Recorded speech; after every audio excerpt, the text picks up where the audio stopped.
এই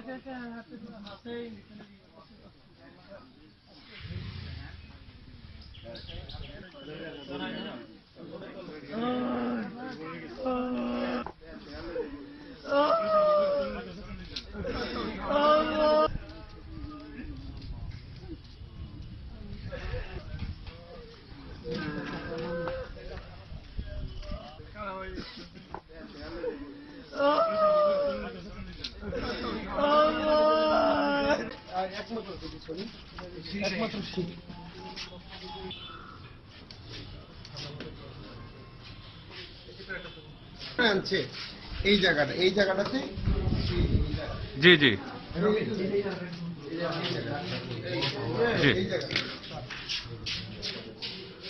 কর্মসূচি হচ্ছে শিক্ষকদের সাথে, তারপরে হচ্ছে শিক্ষকদের সাথে কথা বিচার চাই আমরা সবাই রাফির ভাই রাফি হতার বিচার চাই আমরা সবাই রাফির ভাই বিচার চাই নুসরাতের রক্ত দিয়েছি তো রক্ত আরো দেব রক্ত দিয়েছি তো রক্ত রক্তের বন্যায় বেঁচে যাবে অন্যায় নুসরাতের রক্ত পিতা যেতে দেব না নুসরাতের রক্ত। দুই একটা বক্তব্য নিমু।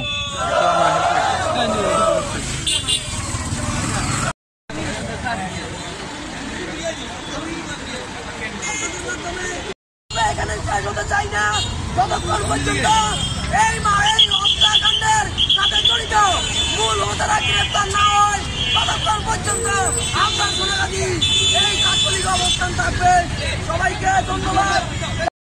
এই মানববন্ধন থেকে আমরা এই 0 পয়েন্টে অবস্থান করবো। আমরা প্রতিবাদ থেকে তীব্রভাবে গড়ে তুলতে পারি। আমাদেরকে সকলে সহায়তা করুন। সংগ্রামী উপস্থিতি আমাদের আমি বলতে চাই আজকে যদি আমরা ছাত্রলীগ আমরা ছাত্রদের নিয়ে এই অন্যায়ের প্রতিবাদ না করি তাহলে এই সোনাগাজীতে অন্যায় আরো বেড়ে যাবে। আমরা ঘর থেকে বাইরে হওয়ার সুযোগ থাকবে না। তাই আজকে ছাত্র সমাজ জেগে উঠেছেন। আমি বলবো সোনাগাজীর সকল পেশার মানুষকে আমাদেরকে সহায়তা করুন। আমরা কালকে বিক্ষোভ মিছিল করব।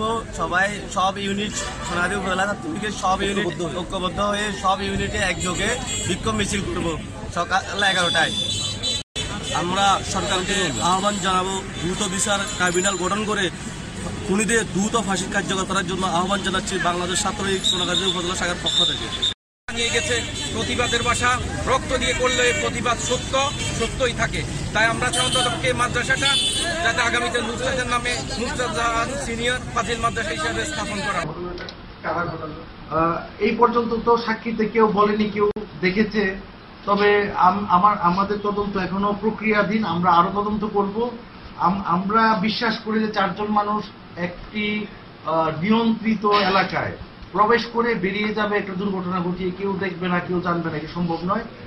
নিশ্চয়ই আইনি প্রক্রিয়ায় যখন নাকি এটা তদন্ত হবে তখন এটা নিশ্চয়ই উন্মোচিত হবে যে কারা ঢুকেছিল, কারা বেরিয়েছিল। এবং এই প্রশ্নটা কিন্তু আমি এখানে সবাইকেই করেছি যে 4 জন লোক উপরে গেল, বের হয়ে আসলো, কারা ঢুকতে দিল? যেখানে নুসরাতের ভাইকে ঢুকতে দেওয়া হলো না পরীক্ষার হলে, সেখানে বাহিরে 4টা লোক কিভাবে ঢুকলো, কারা ঢুকলো? তো ভারপ্রাপ্ত অধ্যক্ষ সাহেব এই ব্যাপারে উনিও কিছু বলতে পারেননি, বা আইন শৃঙ্খলার দায়িত্বে যারা ছিল তাদের একজনকে আমরা জবানবন্দি নিয়েছি সদস্যের, সেও বলতে পারেনি। আসলে এই ঘটনাটা খুবই পরিকল্পিতভাবে সকলের চক্ষুর অন্তরালে ঘটেছে।